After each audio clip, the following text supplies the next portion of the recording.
மணிப்பூர் மாநிலத்தில் மைதேயி குகி குழுக்கள் மற்றும் மத்திய அரசு இடையே சுமூக உடன்பாடு எட்டப்பட்டு இருக்கிறது.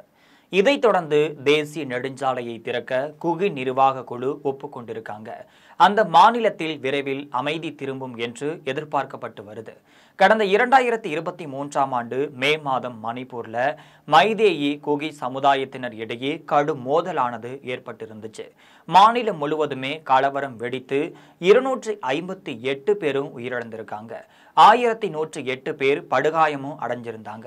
400 தேவாலயங்கள், 132 இந்து கோவில்கள் சேதப்படுத்தப்பட்டிருந்தனர். சுமார் 60,000த்திற்கு மேற்பட்டோரும் இடம்பெயர்ந்திருந்தாங்க. கடந்த 3 ஆண்டுகளுக்கு மேலாக மணிப்பூர்ல வன்முறை நீடித்தும் வருகிறது. வரும் 13ஆம் தேதி பிரதமர் நரேந்திர மோடி மணிப்பூர் மாநிலத்திற்கும் செல்ல இருப்பதாகவும் தகவலானது வெளிவந்திருக்கு. இந்த சூழ்நிலையில தான் குகி சமுதாயத்தின் நிர்வாக குழுவான குகிசோ கவுன்சில், மைதேயி சமுதாயத்தின் நிர்வாக குழுவான ஐக்கிய மக்கள் முன்னணி ஆகியவற்றின் மூத்த நிர்வாகிகளுடனும் மத்திய உள்துறை அமைச்சக மூத்த அதிகாரிகள் பேச்சுவார்த்தை நடத்தியதில் சுமூகம் ஏற்பட்டதாகவும் சொல்லப்படுது. இது குறித்து மத்திய உள்துறை அமைச்சகம் வெளியிட்டுள்ள அறிக்கையில பாத்தீங்கன்னா, மணிப்பூர்ல குகி சமுதாயத்தின் தலைமை அமைப்பான குகிசோ கவுன்சில், மைதேயி சமுதாயத்தைச் சேர்ந்த நிர்வாக அமைப்பான ஐக்கிய மக்கள் முன்னணியில் மூத்த நிர்வாகிகளுடன் மத்திய உள்துறை அமைச்சகம் மூத்த அதிகாரிகள் கடந்த சில நாட்களாகவே டெல்லியில பேச்சுவார்த்தை நடத்தியதுல சுமூக உடன்பாடு எட்டப்பட்டதாகவும் தெரிய வந்திருக்கு. இதன்படிதான் தேசிய நெடுஞ்சாலை 2ஐ திறக்க குகிசோ கவுன்சில் ஒப்புக்கொண்டிருக்காங்க. இதன் மூலம் மணிப்பூர்ல தடையற்ற வர்த்தக போக்குவரத்தும் தொடங்க இருக்கு. தேசிய நெடுஞ்சாலை 2இல் பணியாற்றும் பாதுகாப்பு படை வீரர்களுக்கும் குகிசோ கவுன்சில் முழு ஒத்துழைப்பும் வழங்குகிறது. குகிசோ கவுன்சில், ஐக்கிய மக்கள் முன்னணி, மத்திய அரசு இடையே முத்தரப்பு அமைதி ஒப்பந்தம் கையெழுத்தாக இருப்பதாகவும் தெரிய வந்திருக்கு. இதன்படி மணிப்பூர்ல அமைதியை நிலைநாட்ட அனைத்து தரப்பினரும் உறுதியும் அளிச்சிட்டு வராங்க. கிளர்ச்சி குழுக்களிடம் இருக்கும் ஆயுதங்களை அருகில் இருக்கக்கூடிய CRPF, BSF முகாம்களில் ஒப்படைக்க உத்தரவானது விடப்பட்டிருக்கு. மணிப்பூர்ல சில வெளிநாட்டினர் ஊடுருவி சட்ட ஒழுங்கை சீர்குலைக்கும் வகையில செயல்பட்டு வருவதாகவும் புகார்கள் எழுந்துகிட்டே வருது.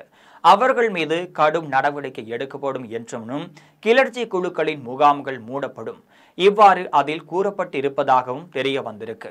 மணிப்பூர் போலீஸ் வட்டாரங்கள் கூறுகையில், மணிப்பூரின் பள்ளத்தாக்கு பகுதிகளில் மைதேயி சமுதாய மக்கள் பெரும்பான்மையாக வசித்துட்டு வராங்க. மலைப்பகுதிகளில் குகி சமுதாய மக்கள் பெரும்பான்மையாகவும் இருந்துட்டு வராங்க. கடந்த 2023ஆம் ஆண்டு மோதலுக்கு பிறகு இரு சமுதாய மக்களும் எதிரெதிர் அணிகளாகவும் செயல்பட்டு இருக்காங்க. எனவே மத்திய அரசு சார்பில் இரு தரப்பினருடனும் அமைதி பேச்சுவார்த்தையானது நடத்தப்பட்டதுல சுமூகம் ஏற்பட்டதாகவும் சொல்லப்படுது.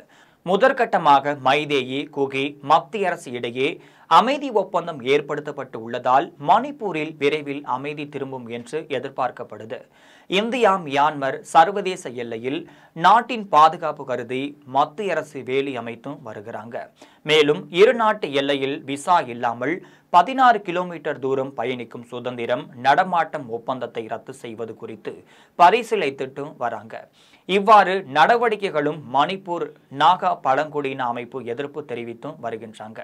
இதனால தங்கள் இனம் மற்றும் குடும்ப உறவுகள் பாதிக்கப்படும் என்றும் அவர்கள் அச்சமும் தெரிவிச்சிட்டு வராங்க. இந்த நிலையில எல்லையில் வேலி மற்றும் FMR ரத்துக்கும் எதிர்ப்பு தெரிவிக்கும் வகையில தான் மணிப்பூர்ல தங்கள் சமூகத்தினர் வசிக்கும் அனைத்து பகுதிகளிலுமே செப்டம்பர் 8 முதல் வர்த்தக தடை அமல்படுத்தப்படும் என்றும் சொல்லப்படுது.